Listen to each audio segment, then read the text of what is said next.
Okay, so मित्रांनो आणि मैत्रिणींनो, आयुष्य सुंदर आहे, आपल्याला अजून सुंदर बनवायचं आहे आणि त्यासाठी व्यवस्थित झोप लागणं गरजेचं आहे. मानवी आयुष्यामध्ये झोपेचं महत्त्व अनन्यसाधारण आहे. मित्रांनो, कोणी काही म्हणो, झोप नाही तर काय नाही आयुष्यामध्ये. झोप अत्यंत महत्त्वाची असते आणि ज्या व्यक्तीची झोप व्यवस्थित असते त्या व्यक्तीचं आयुष्य एकदम सॉर्टेड असतं.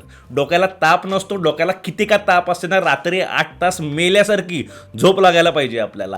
पण आपले काही मित्रमैत्रिणी इथे असे असतात ज्यांना निद्रानाशाचा त्रास असतो. आता निद्रानाश म्हणजे काय असतं, तर निद्रानाश हे निरनिराळ्या पद्धतींनी होत असतं. काही जण झोपायला गेल्यानंतर त्यांना 2-2, 3-3 तास झोपच लागत नाही. बेडवर जाऊन आडवं पडल्यावर सुद्धा बराच वेळ ते जागेत असतात, त्यांना झोपच लागत नाही. याला सुद्धा निद्रानाश असं म्हणतात. तर काही जणांच्या बाबतीमध्ये असं होतं की झोपायला गेल्यानंतर झोप लागते, इमिजिएटली त्यांना झोप लागते, पण दर काही वेळाने मध्ये मध्ये त्यांना जाग येते, दर 2 तासांनी त्यांना जाग येते, दर काही वेळांनी उठून त्यांना वॉशरूमला जायची गरज भासते. याला देखील निद्रानाश असं म्हणतात. तर काही जण असे असतात ज्यांना झोपायला गेल्यानंतर झोप लागते पण लवकर जाग येते आणि जाग आल्या आल्या परत झोपच लागत नाही. म्हणजे समजा हे 10 वाजता जर का झोपायला गेले असतील तर पुढच्या 1 किंवा 2 तासामध्येच त्यांना जाग येते, रात्री 12-12:30 वाजता जाग येते आणि मग त्यानंतर त्यांना झोपच लागत नाही. काही जणांना पहाटेच्या वेळेला सुद्धा जाग येऊ शकते, म्हणजे 3, 3:30, 4च्या सुमारास काही जणांना जाग येते आणि त्यानंतर त्यांना झोपच लागत नाही. हे सुद्धा निद्रानाशच झालं. तर काही जणांच्या बाबतीमध्ये असं होतं की व्यवस्थित झोप होऊन सुद्धा त्यांना फ्रेश झाल्यासारखं वाटत नाही. रात्री 10 वाजता झोपले, सकाळी 6 वाजता उठले, 8 तास झोप झाली तरी सुद्धा सकाळी 6 वाजता उठल्यानंतर त्यांना फ्रेश वाटत नाही. याचा अर्थ झोप तर घेतलेली आहे पण त्या झोपेची क्वालिटी जी असायला हवी ती त्यांना नाही मिळालेली. म्हणजे जेवढ्या क्वांटिटीमध्ये झोप हवी तेवढ्या क्वांटिटीमध्ये झोप घेतली पण त्या झोपेची जी क्वालिटी असायला हवी ती क्वालिटी नसल्यामुळे त्यांची झोप व्यवस्थित झाली नाही आणि त्यामुळे 8 तास झोपून सुद्धा त्यांना फ्रेश वाटत नाही. हे सुद्धा निद्रानाशामध्येच येतं. आता या निद्रानाशाच्या मागे अनेक कारण असू शकतात. त्यापैकी एक महत्त्वाचं कारण म्हणजे ओव्हर थिंकिंग ऑर स्ट्रेस. म्हणजे काय, तर आपल्या मनामध्ये नको तेवढे विचार येत असतात आणि त्या विचारांच्यामुळे आपल्याला झोप लागत नसते. आपल्या मनामध्ये भूतकाळातले किंवा भविष्यकाळातले विचार येत असतात ज्याचा आत्ता या वर्तमानाशी तसं म्हणलं तर काहीही संबंध नसतो, पण असे विचार आपल्या मनामध्ये असल्यामुळे आपल्याला झोप लागत नसते. आता हा जो मुद्दा आहे या मुद्द्याकडे एका वेगळ्या पॉईंट ऑफ व्ह्यूने पाहणं गरजेचं आहे. जसं की आपल्यापैकी किती जण असे आहेत जे काही न करता नुसतं बसू शकतात. म्हणजे आपल्याकडे 5 मिनिटं वेळ मिळाला, 10 मिनिटं रिकामी मिळाली की आपण इमिजिएटली मोबाईल काढून स्क्रोल करायला सुरुवात करत असतो किंवा कोणाची तरी गप्पा मारतो, गाणी ऐकतो, काहीतरी वाचायला घेतो. म्हणजे आपल्याला 10 मिनिटं जरी रिकामी मिळाली तरी आपण काहीही न करता बसू शकत नाही. यामागचं मुख्य कारण म्हणजे काहीही न करता बसल्यानंतर आपल्या मनामध्ये असे विचार येतात जे विचार आपण एंटरटेन नाही करू इच्छित, कारण असे विचार आपल्याला अस्वस्थ करत असतात. अशा विचारांच्यामुळे आपल्या मनामध्ये स्ट्रेस येत असतो. आपण काही न करता नुसतं बसलो की आपल्याला भूतकाळातल्या कुठल्या तरी गोष्टी आठवायला सुरुवात होते. भूतकाळातली आपली एखादी झालेली चूक असेल, भूतकाळातलं एखादं रिलेशनशिप असेल किंवा कुठल्या तरी फ्युचरमधली गोष्ट असेल ज्याची आपल्याला चिंता वाटत असेल की आता माझं कसं होणार, माझं फायनान्शियलचं कसं होणार, माझ्या फॅमिलीचं कसं होणार, कुठलीही गोष्ट असू शकते. म्हणजे आपण काही न करता नुसतं बसलो की आपल्या मनामध्ये हे असे विचार यायला सुरुवात होतात आणि म्हणून ते विचार अवॉइड करण्यासाठी आपण इमिजिएटली मोबाईल काढतो आणि स्क्रोल करायला सुरुवात करतो, काहीतरी वाचायला सुरुवात करतो, गाणी ऐकतो, गप्पा मारतो, कुठल्या ना कुठल्या तरी गोष्टीमध्ये, ॲक्टिव्हिटीमध्ये आपण स्वतःला गुंतवून घेतो जेणेकरून आपल्या मनामध्ये हे विचार येणारच नाहीत. पण जेव्हा आपण रात्री झोपायला जातो तेव्हा बेडवर गेल्यावर जेव्हा आपण सगळ्या ॲक्टिव्हिटी थांबवतो तेव्हा हेच विचार परत आपल्या मनामध्ये यायला सुरुवात होते. या विचारांच्यामुळे आपण अस्वस्थ व्हायला सुरुवात होतो, अस्थिर व्हायला सुरुवात होतो, मन अशांत व्हायला सुरुवात होते, आपल्याला स्ट्रेस यायला सुरुवात होते आणि या सगळ्या कारणांच्यामुळे आपल्याला झोप लागत नाही. थोडक्यात आपण आपल्या मनामध्ये जे विचार दाबून ठेवलेले असतात ते या रात्रीच्या शांततेमध्ये, रात्रीच्या अंधारामध्ये डोकं वर काढतात आणि त्यावेळेला आपण कुठलीही ॲक्टिव्हिटी करून त्या विचारांना अवॉइड सुद्धा करू शकत नसतो आणि त्यामुळे त्यावेळेला आपल्याला झोप लागत नाही. सो निद्रानाशाच्या मागचं हे अत्यंत महत्त्वाचं कारण आहे की तुम्ही तुमच्या मनामध्ये अशा कुठल्या तरी गोष्टी दाबून ठेवलेल्या आहेत ज्या तुम्ही इतर वेळेला वर येऊ देत नाही आहात. अशा गोष्टी रात्रीच्या वेळेला वर येतात आणि तुम्हाला अस्वस्थ करतात आणि त्या अस्वस्थतेमुळे तुम्हाला झोप लागत नाही. थोडक्यात तुम्हाला झोप येत नाही कारण तुमचं शरीर जरी थकलेलं असलं तरी तुमचं मन अजूनही धावतंय, कारण तुम्ही त्याला इतर वेळेला धावू नाही दिलं. ज्या विषयामध्ये तुमच्या मनाने धावणं गरजेचं होतं त्याच विषयामध्ये तुम्ही ते धावणं थांबवलं, मनाला कुठेतरी वेगळीकडे गुंतवलं. आता वेगळीकडे गुंतवायला कुठलीही ॲक्टिव्हिटी नसल्यामुळे तुमचं मन धावायला लागलंय आणि त्या मनाचं धावणं तुम्हाला सहन होत नाही आहे आणि त्यामुळे तुम्ही अस्वस्थ झाल्यामुळे तुम्हाला झोप लागत नाही आहे. त्याचबरोबर निद्रानाशाच्या मागे एक कारण असं देखील आहे जे खूप कॉमन कारण आहे, जे सगळ्या वयोगटातल्या लोकांना लागू होतं. ते कारण म्हणजे मोबाईल, किंवा त्याला आजकाल आपण डोपामाइन ॲडिक्शन असं म्हणतो. गाईस, त्याला नाव काही द्या, पण हे अत्यंत गंभीर कारण आहे. आपल्याला हे आता सगळ्यांना माहिती आहे की मोबाईल ॲडिक्शन हे अत्यंत हानिकारक ॲडिक्शन आहे. त्याच्यापासून लांब राहा. त्याचा परिणाम फक्त झोपेवर होत नाही तर आपल्या शरीरावर सुद्धा होतो, आपल्या मनावर सुद्धा होतो. त्याची अनेक कारणं असतात, त्याच्यामुळे अनेक आपल्या मानसिकतेवर सुद्धा इफेक्ट होत असतात. हे सगळं तुम्हाला माहिती असेल, त्याबद्दल आता मी परत जास्त काही बोलत नाही. मी एकच सांगेन, मोबाईल ही एक अशी गोष्ट आहे ज्याच्यापासून आपण जेवढे लांब राहू तेवढं आयुष्य सुंदर होईल. मला हे माहिती आहे की तुम्ही हा व्हिडिओ मोबाईलवरच बघताय, तरीसुद्धा मी तुम्हाला हे सांगतोय की मर्यादेपेक्षा जास्त मोबाईल जर तुम्ही पाहत असाल, तुम्हाला मोबाईलचं ॲडिक्शन झालेलं असेल, तर भगवान आपका भला करे. यापासून तुम्हाला तुमच्या स्वतःशिवाय अजून कोणीही सोडवू शकत नाही. जसं मी आत्ता सांगितलं की आपल्याला 5 मिनिटं जरी रिकामा वेळ मिळाला तरी आपण कुठल्या ना कुठल्या तरी ॲक्टिव्हिटीमध्ये स्वतःला गुंतवून घेत असतो. त्या ॲक्टिव्हिटीजमध्ये सगळ्यात कॉमन असणारी ॲक्टिव्हिटी म्हणजे मोबाईलच असतो. मोबाईल वाजला नाही तरी आपण तो काढून बघतो आणि स्क्रोल करायला सुरुवात करतो. आपल्याकडे ओपन करायला अनेक गोष्टी असतात, अनेक ॲप्स असतात, अनेक सोशल मीडिया साईट्स असतात. सो मोबाईल ही सगळ्यात कॉमन ॲक्टिव्हिटी आहे ज्याच्यामुळे निद्रानाशासारखी सुद्धा समस्या तरण्या ताठ्या लोकांना सुद्धा भेडसावते. झोपायच्या आधी 1 तास तरी तुम्ही मोबाईल लांब ठेवायला हवात. मोबाईलच्यामुळे तुमच्या झोपेवर डिरेक्टली परिणाम होत असतो आणि त्यामुळे मोबाईल ॲडिक्शन हे सुद्धा निद्रानाशामागचं एक महत्त्वाचं कारण आहे. मोबाईलच्यामुळे होणारा महत्त्वाचा इश्यू आहे की मोबाईलमुळे तुमचा मेंदू शांत राहतच नाही, त्याला शांत राहायची सवयच लागत नाही. जसं मी आता म्हणालो की 5 मिनिटं रिकामी मिळाली तरी आपण इमिजिएटली मोबाईलवर जम्प करत असतो, बरोबर. म्हणजे तुमच्या मेंदूला 5 मिनिटंसुद्धा काहीही न करता राहायची सवय लागत नाही आणि त्यामुळे रात्री झोपायच्या वेळेला सुद्धा ते 5 मिनिटंसुद्धा शांत राहू शकत नाही. लगेच ते त्याचं काहीतरी काम करायला सुरुवात करतं, कुठल्या तरी विषयावर विचारच करतं, कुठल्या तरी चिंतेमध्येच अडकून बसतं, कुठल्या तरी भूतकाळातल्या आठवणी आठवायला सुरुवात होते.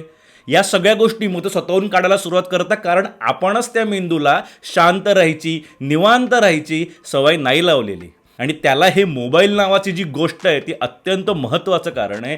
त्याच्यापासून लांब राहा. त्याबद्दल तुम्हाला अनेक व्हिडिओ पाहायला मिळतील यूट्यूबवर. मी आता काही त्याबद्दल वेगळं सांगत नाही, पण मी एकच सांगेन, वेळ आहे तोपर्यंत या ॲडिक्शनकडे लक्ष द्या. हातातून वेळ निघून गेली तर काही होऊ शकत नाही. कुठल्याही ॲडिक्शनच्या बाबतीमध्ये खरं म्हणजे हेच सांगितलं जातं, पण मोबाईलच्या बाबतीमध्ये सुद्धा ही एक वॉर्निंग समजा. माझ्याकडून नाही, ही सगळ्याकडून, आपल्या पूर्ण या समाजव्यवस्थेकडूनच आपल्याला रेग्युलर हे सांगितलं जातं आहे की मोबाईल हे ॲडिक्शन आहे, त्याच्यापासून लांब राहा, बरोबर. सो वेळ जायच्या आधी भानावर या आणि त्या मोबाईल नावाच्या भस्मासुरापासून लांब राहा. त्याचबरोबर निद्रानाशच्या मागचं एक महत्त्वाचं आणि कॉमन रिझन म्हणजे तुमचं रुटीन फिक्स नाही आहे.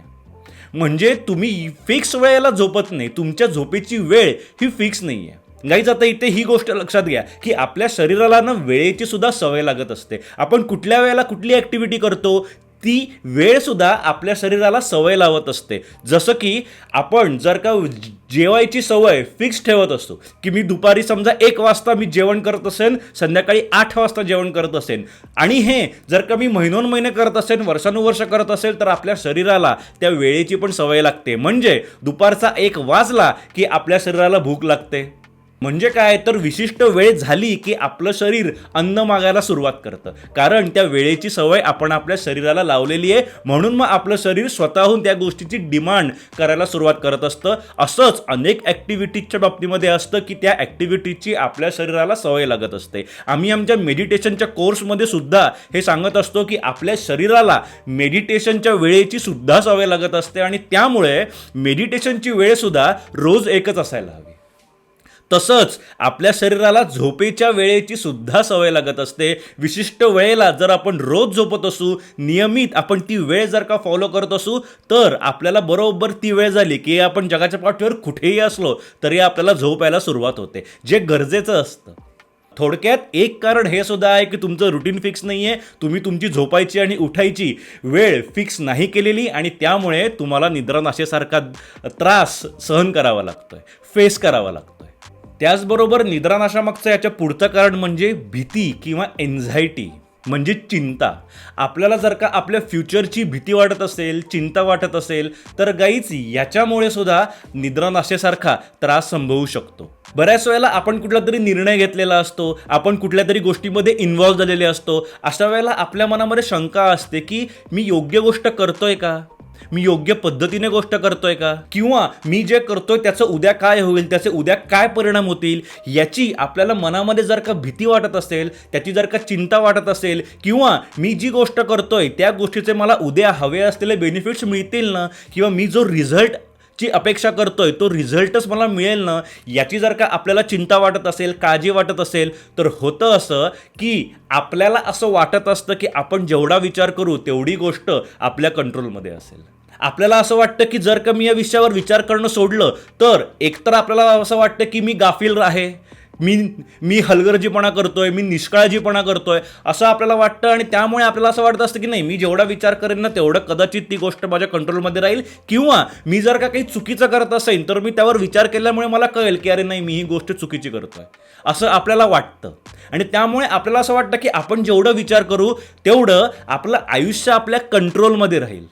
आणि त्यामुळे आपण आपले विचार सोडून द्यायला तयार होत नाही. आणि गाईज, झोप तेव्हाच लागते जेव्हा तुम्ही सरेंडर करत असता. सरेंडर करणं ही झोपेची एक अत्यंत महत्त्वाची रिक्वायरमेंट आहे. तुम्ही जोपर्यंत सरेंडर करत नाही तोपर्यंत कदाचित तुम्हाला झोप लागणारच नाही. असं असताना जर तुम्ही तुमची एन्झायटी तुमच्या कंट्रोलसाठी तुमचे विचार धरून ठेवत असेल तर अशा वेळेला मग तुम्हाला झोप लागणार नाही. थोडक्यात गाफील राहणं, हलगर्जीपणा करणं ही चुकीची गोष्ट आहे, पण थोडीशी का औषधापुरती तरी आपल्याकडे हलगर्जीपणा किंवा गाफील असणं, निष्काळजी असणं असायला हवं. म्हणजे काय, तर रात्री झोपायच्या वेळेला आता उद्याचं उद्या बघू, उद्याचं उद्या बघू असं म्हणून आपल्याला ती गोष्ट सोडून देऊन झोपेला सरेंडर करता यायला हवं. तेवढं तरी आपल्यामध्ये निष्काळजीपणा म्हणा, गाफील म्हणा किंवा अजून काही म्हणा, ती गोष्ट थोडीशी तरी औषधाला का होईना असायला हवी. तेव्हाच आपल्याला झोप व्यवस्थित लागू शकते. जेव्हा आपण ते सगळं सोडून देऊ तेव्हा, तोपर्यंत नाही लागणार आहे. थोडक्यात ज्याला सोडून देणं जमत नाही त्याला झोप पण जमत नाही. निद्रानाशाच्या मागचं अजून एक कारण आहे, ते कारण म्हणजे शरीर आणि मन यांचं डिस्कनेक्ट होणं. म्हणजे काय, डिस्कनेक्ट होण्याचा अर्थ असा होतो की तुमचं मन दिवसभर काम करून थकलेलं आहे पण तुमचं शरीर नाही थकलेलं. तुम्ही शारीरिक ॲक्टिव्हिटी दिवसभरामध्ये काहीच नाही केलेल्या, तुमच्या मनाला झोपायची गरज आहे पण तुमच्या शरीराला असं वाटतं की मी दिवसभर नुसता बसून होतो, माझं कामसुद्धा लॅपटॉपवर असल्यामुळे मी नुसतं बसून काम केलेलं आहे, माझ्या शरीराला मी दमलेलो नाही आहे असंच वाटत असतं. आणि त्यामुळे त्याला आरामाची सुद्धा गरज वाटत नाही, झोपेची सुद्धा गरज वाटत नाही. पण आपल्या या मनाला मात्र झोपेची गरज वाटत असते पण शरीराला झोपेची गरज वाटत नाही. त्यामुळे मन आणि शरीर हे एकमेकांपासून डिस्कनेक्ट झालंय असं म्हणलं जातं. आणि त्यामुळे सुद्धा आपल्याला झोप लागत नाही. म्हणजे काय, तर एकदा का मन काम करायला लागलं की नुसतं मनच काम करतंय, शरीर काही कामच करत नाहीये असं नाही होता कामा. शरीराला सुद्धा थोडंसं थकवणं गरजेचं आहे, बरोबर. जर का शरीर नाही थकलं तर ते झोपायला गेल्यानंतर झोपणार पण नाही. आणि त्यामुळे आपल्याला आपलं मन जेवढं थकतंय तेवढं शरीर सुद्धा थकणं गरजेचं आहे. थोडक्यात आपल्याला व्यायाम करणं गरजेचं आहे, तेव्हा आपल्याला झोप पण छान लागेल. आता या सगळ्याचा विचार करता निद्रानाशावर उपाय सुद्धा असणार, कारण ही सगळी कारणं अशी आहेत जी क्युअर होऊ शकतात. यापैकी एकही कारण असं नाही आहे जे क्युअर होऊ शकत नाही, बरोबर. म्हणजे निद्रानाशावर उपाय सुद्धा असणार. सो हो, निद्रानाशावर सुद्धा अनेक उपाय आहेत. ते उपाय आता आपण स्टेप बाय स्टेप पाहणार आहोत. त्यापैकी सगळ्यात पहिला उपाय म्हणजे डिजिटल डिटॉक्स. डिजिटल डिटॉक्स म्हणजे काय, तर झोपायच्या आधी 1 तास मोबाईल लांब ठेवायचा, बरोबर. आता याच्या मागे ते मोबाईलमधून येणारे UV रेज असतात आणि त्याच्यामुळे आपल्याला झोप लागत नाही वगैरे वगैरे, ती सगळ्या कारणं आहेतच. पण आपल्याला सगळ्यात पहिला उपाय हा करायचा आहे, कारण हा 1 तास सुद्धा आपण काहीतरी करणार आहोत. त्यासाठी आपल्याला तो 1 तास हवा आहे. सो त्यासाठी सगळ्यात महत्त्वाचं हे आहे की झोपायच्या आधी 1 तास मोबाईल लांब ठेवायचा, मोबाईलला आपल्या खोलीतून हाकलून द्यायचा. ठीक आहे, किंवा काही करा, त्याला स्विच ऑफ करा, त्याला सायलेंटवर टाका. आपल्याला जे काही पाहून घ्यायचं असेल ते तुम्हाला त्याच्या आधी पाहून घेणं गरजेचं आहे. आता इथे एक गोष्ट लक्षात घ्या, काही महिन्यांपूर्वी मी एक व्हिडिओ बनवला होता ज्यामध्ये विषय होता पहाटे कसं उठावं. त्यामध्ये मी कीस्टोन हॅबिट ही संकल्पना मांडलेली. कीस्टोन हॅबिट म्हणजे काय, तर एक अशी सवय जी सवय तिच्याबरोबर इतर अनेक सवयींना घेऊन येत असते. उदाहरणार्थात जर का मला पहाटे लवकर उठायचं असेल तर त्यासाठी रात्री लवकर झोपणं गरजेचं आहे, त्यासाठी जेवण लवकर करणं गरजेचं आहे, त्यासाठी मी घरी लवकर येणं गरजेचं आहे, त्यासाठी काम लवकर संपणं गरजेचं आहे, त्यासाठी कदाचित कामाचं स्किल इम्प्रूव्ह करणं गरजेचं आहे.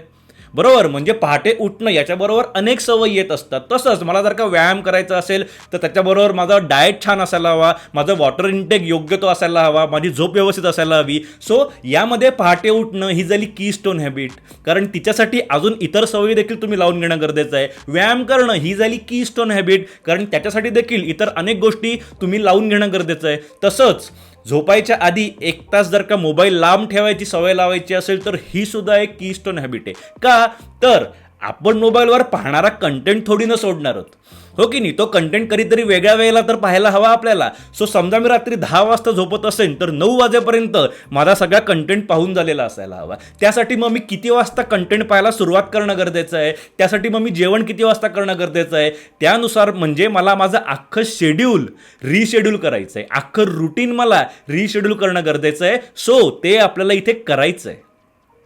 पण काही झालं तरी झोपायच्या आधी 1 तास मोबाईल हातातून लांब गेलाच पाहिजे. That's it. याच्यानंतरचा जो उपाय आहे जो आपल्याला इथे करायचा आहे तो उपाय आहे माइंड डंप टेक्निक. म्हणजे काय, तर मोबाईल 1 तास लांब ठेवायचा आहे. ओके, 1 तास जो रिकामा वेळ आहे त्या रिकाम्या वेळामध्ये काय करायचं आम्ही, कारण आम्हाला तर काही न करता 5 मिनिटं बसता येत नाही आणि हा माणूस आम्हाला 1 तास बसायला सांगतोय. सो इथे काही उपाय आहे की नाही, इथे उपाय आहे किंवा इथे ॲक्टिव्हिटी आहे. ती ॲक्टिव्हिटी कुठली करायची आहे, तर त्या ॲक्टिव्हिटीचंच नाव आहे mind dump technique. Mind dump करणं म्हणजे काय, तर झोपायच्या आधी आपल्याला लिहून काढायचं आहे आपल्या मनामध्ये काय काय येते. ओके, जसं मी सांगितलं की झोपायच्या आधी 1 तास हातामध्ये मोबाईल घ्यायचा नाही. त्या 1 तासामध्ये काय करायचं, पण मग आपण त्या 1 तासामध्ये आपल्याला कागदावर सगळं लिहून काढायचं की आत्ता मी काही न करता नुसता बसलेलो आहे आणि माझ्या मनामध्ये काय काय येत आहे. जसं मी सांगितलं की काही न करता बसल्यानंतर आपल्या मनामध्ये असंख्य विचार येत असतात जे आपण एंटरटेन नाही करू इच्छित, जे विचार आपल्याला अस्वस्थ करतात. ठीक आहे, तुम्हाला जे विचार अस्वस्थ करतायत ते लिहून काढा. रोज रात्री झोपायच्या आधी 1 पानभर लिहून काढा. जे तुमच्या मनामध्ये येते ते त्यावर लिहा. ठीक आहे, मग ते इमोशनल ओमिटिंग झालं तरी चालेल. इमोशनल ओमिटिंग म्हणजे काय असतं, तर तुम्ही काय लिहिताय, तुम्ही सगळं ते सूत्रबद्ध लिहिताय का, मुद्देसूद लिहिताय का, याचा विचार न करता मनामध्ये जे येईल ते त्यावर ओकत जा. याला म्हणतात इमोशनल ओमिटिंग. बरोबर. सो तुमच्या मनामध्ये रात्री झोपायच्या आधी काही न करता बसल्यानंतर जे काही येत आहे ते सगळं त्यामध्ये लिहा, त्यामध्ये सगळं लिहित जा, मनाला रिकामं करा एकदम आणि त्यानंतर झोपायला जा. हे तुम्हाला नियमित करायचं आहे, कारण पहिल्याच दिवशी तुम्ही लिहायला बसल्यानंतर सगळं बाहेर येईलच असं नाही. तुमच्या मनाला सुद्धा त्या लेखनाची सवय व्हायला हवी. याला डायरी रायटिंग म्हणतात, तुम्हाला माहिती असेलच. बरोबर. सो या डायरी रायटिंगची तुमच्या या मनाला सवय सुद्धा असायला हवी. पहिल्याच दिवशी तुमचं मन त्या डायरीकडे सगळं शेअर नाही करणार आहे. बरोबर. त्यामुळे तुम्हाला ते नियमित जर का तुम्ही करायला सुरुवात केली तर 2 ते 3 दिवसातच तुम्हाला त्या डायरीमध्ये लिहायला भरपूर गोष्टी मिळतील आणि त्याचा परिणाम म्हणजे त्याच्यानंतर जर तुम्ही झोपायला गेलात तर तुम्हाला झोप छान लागेल. यालाच माइंड डंप करणं म्हणतात. डंपिंग म्हणजे काय, मनातला सगळा कचरा काढायचा आणि त्यामध्ये उतरवायचा. आता या 1 तासामध्ये आपल्याला अजून एक ॲक्टिव्हिटी करायची आहे. जसं मी आता सांगितलं की आपल्याला माइंड डंप करायचं आहे म्हणजे डायरी रायटिंग करायचं आहे. ते डायरी रायटिंगच्या व्यतिरिक्त आपल्याला अजून एक ॲक्टिव्हिटी डायरी रायटिंगच्या नंतर करायची आहे, ती म्हणजे ब्रीदिंग किंवा मेडिटेशन. सो आपल्याला झोपायच्या आधी श्वासाशी संबंधित या 2 पैकी एक ॲक्टिव्हिटी करायच्या आहेत. एकतर श्वासाचा व्यायाम करायचा आहे किंवा मेडिटेशन करायचं आहे. त्याचे सगळे नियम पाळून आपल्याला या 2 गोष्टी करायच्या आहेत. याच्यामुळे फायदा हा होतो की आपल्या मनामध्ये असलेले विचार आपण ऑलरेडी डायरीमध्ये उतरवलेले असतात. आता अजून जर काही उरलं असेल तर ते सुद्धा शांत होत असतं. आता या विचारांचं, मेडिटेशनचं, श्वासाचं काय गणित असतं, एकमेकाशी काय संबंध असतो, हे सगळं आम्ही आमच्या मेडिटेशनच्या कोर्समध्ये शिकवत असतो. पण इथे आपण एकच लक्षात ठेवूयात की श्वासाच्या कुठल्याही ॲक्टिव्हिटीमुळे किंवा मेडिटेशनच्यामुळे आपलं मन थोड्या वेळासाठी का होईना शांत होत असतं आणि त्या शांततेमध्ये मग आपल्याला झोप लागू शकते. सो डायरी रायटिंग करून झालं की आपल्याला या ॲक्टिव्हिटीज करायच्यात. म्हणजे काय तर श्वासाचा व्यायाम, म्हणजे कुठलंही प्राणायाम तुम्ही करू शकता. अनुलोम विलोम केलं तर उत्तम, अनुलोम विलोमची 12 आवर्तनं केली तर उत्तम. नाही तर तुम्ही मेडिटेशन करू शकता. मेडिटेशन एका बैठकीमध्ये कमीत कमी 20 मिनिटं केलं जातं. 5 मिनिटं मेडिटेशन, 10 मिनिटं मेडिटेशन करून काहीही होत नाही. ऑनेस्टली तुमचं मेडिटेशन हे एका बैठकीमध्ये कमीत कमी 20 मिनिटं व्हायला हवं. क्लिअर? सो या 2 ॲक्टिव्हिटी तुम्ही त्या 1 तासामध्ये करू शकता. एक तर तुम्हाला डायरी रायटिंग करायचं आहे आणि नंबर 2 म्हणजे तुम्हाला या 2 पैकी कुठली तरी एक ॲक्टिव्हिटी करायची आहे. एकतर श्वासाचा कुठला तरी व्यायाम करा, नाही तर मेडिटेशन करा.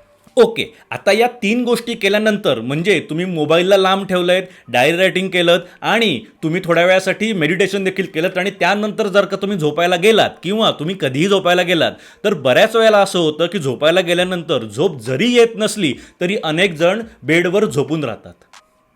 गाईज, ही गोष्ट अवॉइड करा.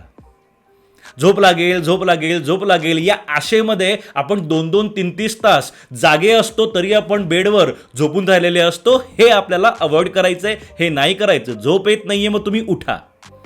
तुम्ही कुठली तरी ॲक्टिव्हिटी करायला सुरुवात करा. काही हरकत नाही. अशा वेळेला तुम्ही कुठलीही ॲक्टिव्हिटी करू शकता जी तुम्ही दिवसभर करता. म्हणजे तुम्हाला वाचन करायचं आहे, तुम्ही वाचन केलं तरी चालेल, काही हरकत नाही. तुम्हाला मूव्ही पाहिजे आहे, OTTवर एखादी मूव्ही पाहिजे आहे, पहा. समजा तुम्ही रात्री 11 वाजता झोपायला गेलात आणि तुम्हाला 11:30, 12पर्यंत झोपच लागत नाही आहे, काही हरकत नाही, उठा. अर्धा ते 1 तास तुम्ही झोपेची वाट बघा. झोप आली ठीक आहे, नाही आली तर सरळ उठा आणि कुठली तरी ॲक्टिव्हिटी करायला सुरुवात करा. वाचन करा, मूव्ही पहा, काही तुम्ही अजून अनेक अशा ॲक्टिव्हिटीज असतात ज्या तुम्ही करू शकता. रात्रीच्या वेळेला मूव्ही पाहायची नसते, वाचन करायचं नसतं असं अजिबात नाही. होतं काय की जर तुम्हाला झोप येत नसून सुद्धा तुम्ही बेडवर आडवे पडून राहिलात तर अशा वेळेला झोप चिघळल्यासारखी होते. म्हणजे जर का तुम्ही 11 वाजता झोपायला गेलात, 11:30, 12पर्यंत झोप लागली नाही आणि तुम्ही उठलात आणि काहीतरी ॲक्टिव्हिटी करायला घेतली तर कदाचित 12:30पर्यंत तुम्हाला इमिजिएटली झोप लागेल. पण जर तुम्ही तसंच बेडवर आडवे पडून राहिलात आणि अशा वेळेला जर का तुमची झोप चिघळली तर कदाचित तुम्हाला त्याच्या पुढे 2 तास झोप लागणार नाही.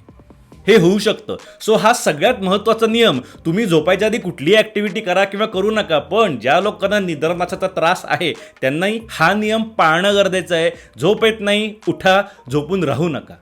निद्रानाशेवरचा याच्यानंतरचा उपाय म्हणजे गाईज, शरीराला जमलं तर थोडंसं दमवा. म्हणजे काय तर थोडासा व्यायाम करा.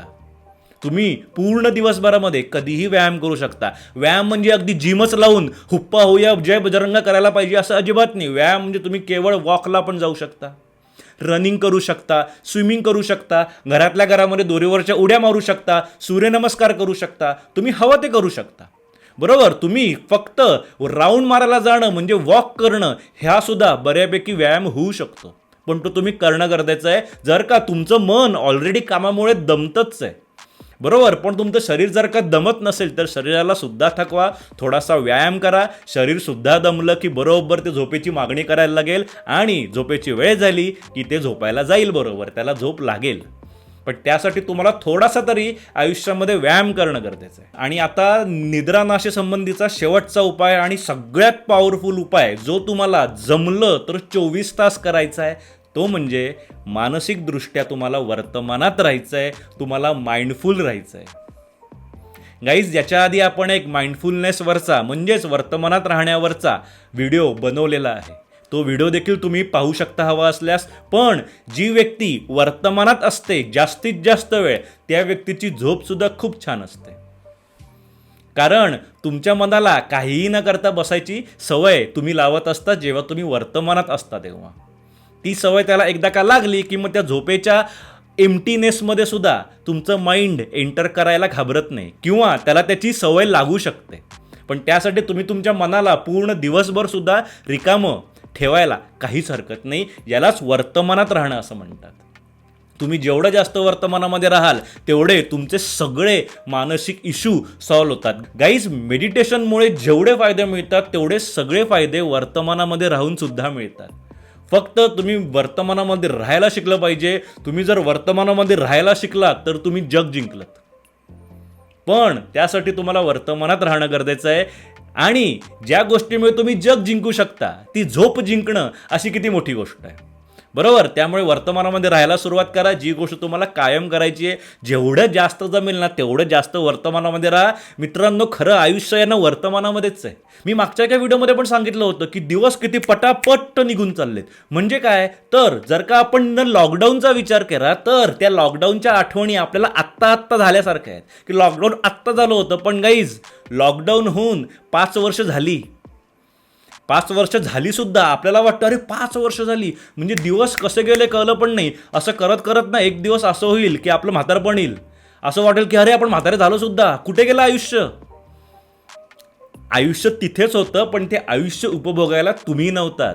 तुम्ही वर्तमानामध्ये राहायला नाहीत. वर्तमानामध्ये आयुष्य तुमची वाट पाहत होतं, पण तुम्ही भूतकाळामध्ये किंवा भविष्याच्या विवंचनेमध्ये व्यस्त होतात आणि त्यामुळे तुमच्या हातून आयुष्य सुटून गेलं. सो खरं आयुष्य हे वर्तमानामध्येच असतं. त्या आयुष्याला धरून ठेवायचं असेल तर वर्तमानामध्ये राहा. जेव्हा आपण वर्तमानामध्ये असतो तेव्हा वेळ जात नाही, ज्याला आपण वेळ सरत नाही असं म्हणतो. बरोबर. म्हणजे काय, तर जेव्हा आपण वर्तमानामध्ये असतो तेव्हा आपण ॲक्च्युअल आयुष्याचा अनुभव घेत असतो आणि जेव्हा आपण वर्तमानात राहत नाही तेव्हा आयुष्य आपल्या हातून सुटून चाललेलं असतं आणि त्यामुळे तुम्ही जेवढं जास्त वर्तमानात राहाल तेवढं तुमचं आयुष्य सुंदर होईल. मग तुम्हाला अजून कुठल्या स्पिरिच्युअल प्रॅक्टिसेसची गरज पण नाही. म्हणजे कुठलंही मेडिटेशन, नामस्मरण, कुठलंही प्राणायाम काहीही करायची आवश्यकता नाही. मानसिकदृष्ट्या वर्तमानामध्ये राहा, सगळे इश्यू सॉल्व्ह होतील. टेन्शन नाही. मग गाईज, या सगळ्याचा सारांश काय, तर सारांश हा आहे की झोप ही मिळवायची गोष्ट नसते. झोप येते जेव्हा आपण तिला येऊ देतो. तुम्ही तिला येऊ द्या, ती येतीये. तुम्ही तिला येऊच देत नाही आहात, कारण तिच्यासाठी तुम्ही अवेलेबलच नाही राहतात. थोडक्यात निद्रानाश म्हणजे कुठलाही प्रॉब्लेम नाही आहे, तर तो एक सिग्नल आहे की तुमचं माइंड ओव्हरलोड झालेलं आहे. त्याला जरा अनलोड करा, त्याला जरा शांत करा, हलकं करा, म्हणजे बरोबर झोप येते. ओके, आता या सगळ्या उपायांच्यापैकी जर का तुम्हाला वर्तमानामध्ये राहण्याचाच उपाय निवडायचा असेल तर काही दिवसांपूर्वीच आपण वर्तमानामध्ये राहण्याबद्दल देखील एक व्हिडिओ आणला होता. तो व्हिडिओ तुम्ही पाहू शकता. त्या व्हिडिओची लिंक मी इथे देतो. ठीक आहे, हा व्हिडिओ संपताना त्या व्हिडिओची लिंक इथे येईल. तुम्हाला हवा असेल तर तुम्ही तो व्हिडिओसुद्धा पाहू शकता. तो व्हिडिओ पहा. वर्तमानामध्ये का राहावं, वर्तमानामध्ये राहण्याचे फायदे काय आहेत, वर्तमानामध्ये राहण्याच्या काय काय पद्धती आहेत, ते सगळं तुम्हाला त्या व्हिडिओमध्ये पाहायला मिळेल. जर हा व्हिडिओ इंटरेस्टिंग वाटत असेल तर तो व्हिडिओसुद्धा तुम्हाला इंटरेस्टिंग वाटेल. सो तो व्हिडिओसुद्धा आवर्जून पहा. हा व्हिडिओ आवडला असेल तर व्हिडिओला लाईक करा, व्हिडिओला हाईप पण करा. आजकाल व्हिडिओला हाईप करता येतं. ओके, सो व्हिडिओला हाईप पण करा. चॅनलला सबस्क्राईब करा. जर का हा कंटेंट तुम्हाला आवडत असेल तर चॅनलला न विसरता सबस्क्राईब करा. आणि काहीही शंका असतील तर त्या खाली कमेंटमध्ये विचारा. तुमच्या सगळ्या शंकांना रिप्लाय करण्याचा मी स्वतः नियमित प्रयत्न करत असतो. त्यामुळे काही शंका असतील तर खाली कमेंटमध्ये विचारा. त्याचबरोबर जर तुम्ही मेडिटेशन कसं करायचं हे शिकू इच्छित असाल, शास्त्रोक्त पद्धतीने मेडिटेशन कसे करावे हे जर का तुम्ही शिकून घेऊ इच्छित असाल तर आपला मेडिटेशनचा कोर्स आहे, ज्यामध्ये मी स्वतः तुम्हाला मेडिटेशनच्या 5 टेक्निक शिकवत असतो. ओके, हा कोर्स लाईव्ह आहे, ज्यामध्ये थेरी आणि प्रॅक्टिकल दोन्ही आहे. म्हणजे त्यामध्ये आम्ही तुमच्याकडून मेडिटेशन करवून सुद्धा घेत असतो. रोज 1 तासाचा कोर्स आहे, ऑनलाईन आहे, 7च दिवसाचा आहे, इंटरॅक्टिव्ह आहे. तुम्ही त्यात माझ्याशी डायरेक्टली बोलू पण शकता, मला तुमच्या शंका विचारू पण शकता. जर का तुम्हाला या कोर्सची अजून माहिती हवी असेल, माझ्याबद्दल तुम्ही अजून थोडंफार जाणू इच्छित असाल, आमच्या स्पिरिच्युअलिटीच्या अकॅडमीबद्दल जर तुम्ही जाणू इच्छित असाल तर या व्हिडिओच्या डिस्क्रिप्शनमध्ये कोर्सची लिंक आहे. त्या लिंकवर क्लिक करा. त्या लिंकवर तुम्हाला ही सगळी माहिती वाचायला मिळेल. माहिती वाचा. जर मेडिटेशनचा कोर्स करायचा असेल तर रजिस्टर करा, ॲडमिशन घ्या. कोर्समध्ये आपली भेट होईलच. ओके, आयुष्य सुंदर आहे, आपल्याला अजून सुंदर बनवायचं आहे आणि त्यासाठी मेडिटेशन करणं गरजेचं आहे. सो गाईज, मेडिटेशन करा. Rakesh Deshpande signing off.